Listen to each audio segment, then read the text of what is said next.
सबसे पहले तो जो दिल्ली में चुनाव जो होने वाले हैं उसमें जो राज्य सरकार है उसको दिल्ली की जनता ने बहुत बार मौके दिए, केंद्र सरकार को कई बार मौके दिए। पिछले 10-12 सालों से दिल्ली में दोनों राज्य और केंद्र सरकारों की जो वर्चस्व की लड़ाई है उसमें दिल्ली के लोग पिस रहे हैं और कांग्रेस पार्टी एक बेहतर विकल्प बनकर सामने आई है। हम लोगों ने जनता को कुछ गारंटीज दी हैं और जब कांग्रेस सरकार थी शीला दीक्षित जी की तो विकास जो हुआ था दिल्ली में जनता उसको याद कर रही है। और मुझे लगता है कि आपस की वर्चस्व की लड़ाई में अपने आप को बड़ा साबित करने में शीश महल और राजमहल में कितना रुपया खर्च हुआ, इन चर्चाओं से हटकर कांग्रेस ने एक बेहतर ब्लूप्रिंट जनता के सामने प्रस्तुत किया है। मुझे पूरा विश्वास है कि मजबूती से लड़ेंगे, परिणाम अच्छे आएंगे और कांग्रेस पार्टी का परफॉर्मेंस पहले से बहुत बेहतर रहेगा दिल्ली के अंदर। इंडिया गठबंधन बन नहीं पाता है स्टेट में, कहीं नुकसान नहीं होगा? इंडिया गठबंधन का जब हमने राहुल गांधी जी, खड़गे जी ने शुरुआत करी थी तो सब दलों को साथ लेकर आए थे लोकसभा में और बहुत बेहतर परिणाम आए थे, चाहे वो महाराष्ट्र में हो, उत्तर प्रदेश में हो, राजस्थान में हो, हरियाणा में हो। और एनडीए के साथ मुकाबला करने के लिए इंडिया गठबंधन पहले भी मजबूत था, आज भी मजबूत है। अलग अलग राज्यों में जो परिस्थिति बनती है उसके अनुरूप लोकल यूनिट्स को देखकर अलग दल निर्णय करते हैं। और जहां तक इंडिया गठबंधन की बात है, पहले मजबूत था, आज भी मजबूत है।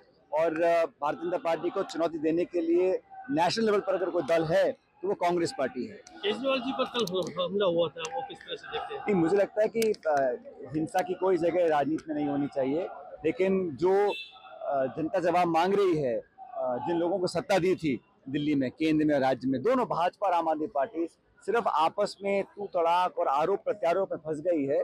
और मुझे लगता है कि दिल्ली के लोगों को उसका खामियाजा उठाना पड़ रहा है। लोग बेहतर विकल्प चाहते हैं और अच्छा ऑप्शन कांग्रेस पार्टी बनकर सामने आएगी। अगर ट्रंप के हाथ में सत्ता जारी है, भारत का फायदा और नुकसान देखा जाता है, उससे आप क्या सोचते हैं? मुझे लगता है कि दोनों मुल्कों में सत्ता किसी के पास भी हो, लेकिन दोनों सबसे बड़ा लोकतंत्र, सबसे पुराना लोकतंत्र है और दोनों देशों के जो द्विपक्षीय संबंध हैं वो अटूट हैं, बहुत मजबूत रहेंगे। और जो भी नया राष्ट्रपति बनता है जनता की चॉइस से बनता है, तो मैं तो उनको शुभकामना देता हूं और उम्मीद करता हूं कि भारत अमेरिका के जो संबंध थे वो पहले से और बेहतर हों, आर्थिक रूप से, सामाजिक रूप से दोनों देश और करीब आएँ। जहाँ तक राजस्थान सरकार की बात है, साल पूरा हुआ है लेकिन जो अभी निर्णय दिए हैं सरकार ने उसमें स्कूलों का बंद करने की बात हो, जिलों को समाप्त करने की बात हो, इंग्लिश मीडियम स्कूल्स को दोबारा पुनर्विचार करने की जो बात कर रहे हैं, ये सब नकारात्मक निर्णय हैं। अफसरशाही बहुत हावी है, राज्य सरकार में इतने सारे पावर सेंटर बन चुके हैं कि जो सत्ता दल के विधायक मंत्री हैं वो भी दर दर भटक रहे हैं।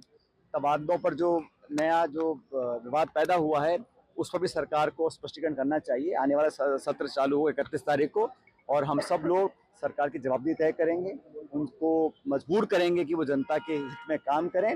और 1 साल का जो कार्यकाल रहा उसे देखकर बहुत ज़्यादा उम्मीद मैं नहीं समझता जनता को है, लेकिन कांग्रेस अपना जो एक विपक्ष की भूमिका है वो मजबूती से निभाएगी। हम सदन के पटन पर, सदन के बाहर लगातार जवाब पूछते रहेंगे और जवाबदेही तय करते रहेंगे। सत्र आने वाला है, बजट भी आएगा, आपको लगता है सकारात्मक रूप से संसद में चर्चा हम होगा? तो पिछले बजट पे जो घोषणाएं की थी, 4 लाख रोजगार की बात की थी, अभी जो एमओयू साइन किए हैं 35 लाख करोड़ के साइन किए हैं, उनमें से कितने कारगर होंगे?